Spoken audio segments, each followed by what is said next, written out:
Bike racing, unpredictable. A lot of crashes are avoidable. I've wrecked a lot. I'm going to go through some of the crashes that I've caught on camera and had caught on camera by other people. Things to look for to avoid crashing in the first place, and maybe you'll learn from my loss of skin and components of bikes. First off, Chicago. So it's one of the days of intelligentsia, now Chicago Grit. I had a few teammates that got in the breakaway, and it was cold, and it was rainy, and it rained a few times separately, and there was a lot of paint. This was one of the more public ones for me. It was right in front of Jeff from NorCal Cycling, whose studio I'm currently in, which is pretty cool. Thanks, Jeff, for letting me use this. So this crash was sweet because it got me a job-ish, if you want to call this a job, but it hurt a lot. So I slid out on the slick paint going straight, just like up a hill. So I just stopped, full momentum into the thing. Usually you would want to roll on these, but yeah, I just the pavement stopped me. Luckily I didn't get hit by anybody else, but stopped some other people behind. I ended up finishing this race and getting like 13th at the end, which was pretty sick, but man, yeah, this one did hurt. These painted lines before were like ice. Yeah, some patched asphalt there, but we would cross the lines earlier in this race and you would just feel the bike sliding underneath you. So even good tires like the Pirellis I had on were not really equipped to handle this. I was running like 28 Pirellis that blew up to 30s, and I was like, oh man, I'm pretty comfortable in this. We're running 50 PSI, but it wasn't enough. I just slid out uphill on paint, and we just sat in the pit, and I was like really trying to get myself together. So that was not fun. I think one of the things I would have done, maybe you could learn from this, is don't ride on white paint lines, especially new paint lines, when it's raining. I should have thought about that, but maybe that's a lesson from this one. And I guess from this one I got to chat with Jeff, and here we are in NorCal. Go check out his channel, which I help with from time to time. A lot of these crashes don't just end my race. Sometimes things linger. This one in particular at Gravel Nationals, I don't actually have a video of this one, but I broke my collarbone 29 miles into a 130-mile race. I crashed in the sand, just hit a sand pit, front wheel gone, flipped over, landed on my back, collarbone broke.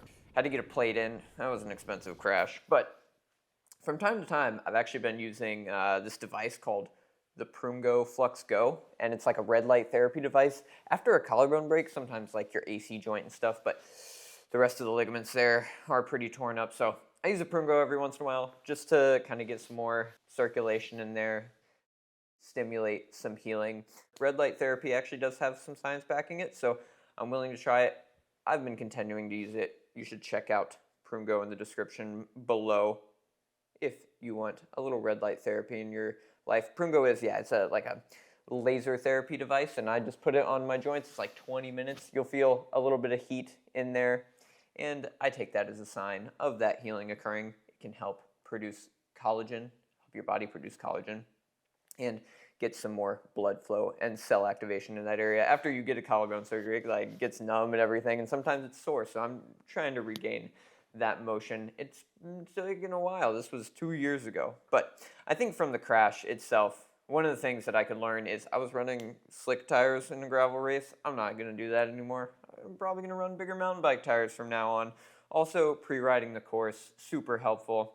Knowing where sand pits are. I've done a lot of cross, so I know how to ride sand pits, but if you don't know when it's coming and your front wheel just disappears, I didn't really have a lot of time to react. So, broke the collarbone. It's been a while of it healing. And again, using that Prumgo to help out a little bit.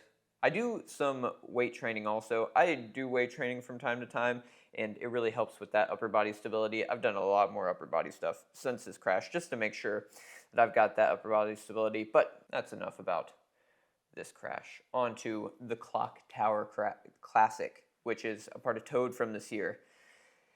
Another lesson came from this race. There was 2 crashes here. One where Joaquin just slid out in front of me. He kind of hit a weird road crack that we kind of knew was a problem the whole time. You can't control everything, but you can look for these little road cracks and maybe avoid them from time to time. So he hit that. It's really important if there are cracks in the road, especially vertical to the road, that you cross over as fast as possible. And I think he was just caught up in the race here, got his tire caught in that crack, and just lost it. So that was a little scary in front of us. Fortunately, no one really ate it too hard. Another part of this is the left-hander, pretty infamous. We had a guy chop the inside, and yeah, he actually crashed pretty hard. He broke his Specialized S-Works here, and I got super lucky to just have him barely nick me and got out of that one pretty safe. Looking up ahead, he had done that a few times before, so I knew it was coming, and I made sure to stay pretty far outside. Staying as far forward as you can. The move up adage in a crit can help here, but really, sometimes it's just about luck and staying in the right spot. So, Union City, it's the next one.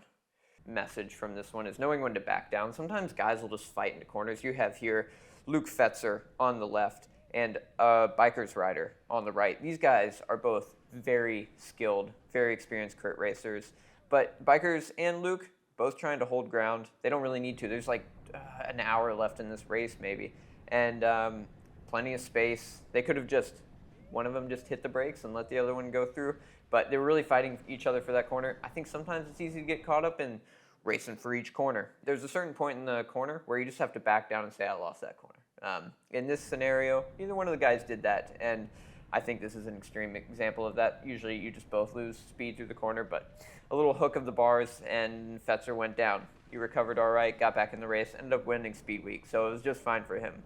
Let's go on to the next crash. This one is another one that's kind of stuck with me. Oh, man, off-road racing, it gives you a lot of injuries. We are heading into off-road season right now, so lots of mountain biking, lots of gravel.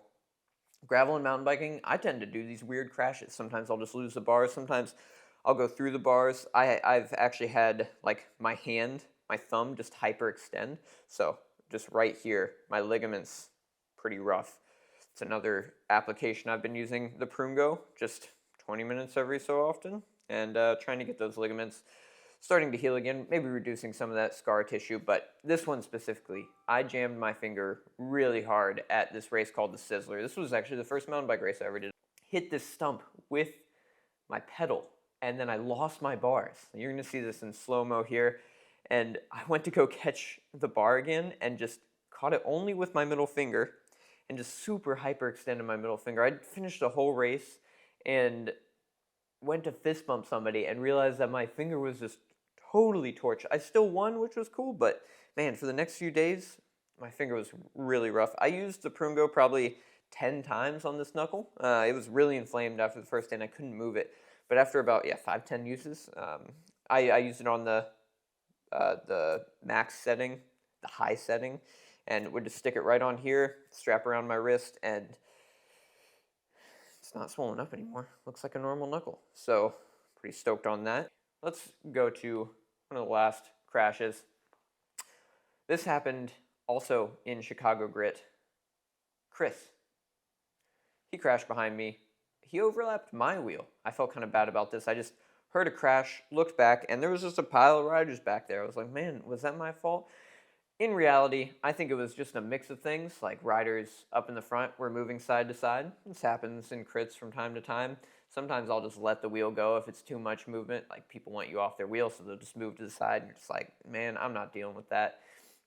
This was a situation where it was just a little slight deviation, so I was following the rider's wheel in front of me. I think Chris was looking down a little bit. All of a sudden, he's overlapped, front wheel taken out. So that hurt him. It didn't hurt him too bad. He got some road rash, obviously, but like no broken bones or anything. He came out of it pretty well, and we laughed about it a little afterwards, but it looked scary when I looked back, and I knew it was my buddy, so I was like a little worried about him. But I think the real way to get around this is to be smooth, predict other people's movements, don't overlap wheels in a scenario where riders are winding a lot. There's a lot of overlapping that happens in crit racing, so it's not a huge deal, but I think if you're going to overlap wheels, you really got to pay attention to like 3 riders in front of you so you can see what that guy in front of you is going to do. I overlap wheels all the time, and sometimes it's a problem. The higher you get, the more predictable riders get, and the more you can be comfortable with overlapping. But those are instincts you got to build over time. Try it a little bit here and there. Make sure you're looking forward and allowing yourself plenty of time to react into a safe space. In summary, crashing, it's part of racing. A lot of it's avoidable. You got to look ahead. I've just shared a few tips and tricks that I use in crit racing, which is, I would say, a very focal point of crashing and not crashing in cycling. But a lot of it is avoidable. Anticipation's big key. Look where you want to go. Look ahead to see what riders are doing. Respect your limits and know what the riders around you are going to do. Try to be as predictable as possible yourself. Be smooth. And when you do hit the ground, recovery doesn't have to be the hardest part. I'd like to thank Prungo for working with me on this video. Again, go look down there in the description. Thanks for watching. See you.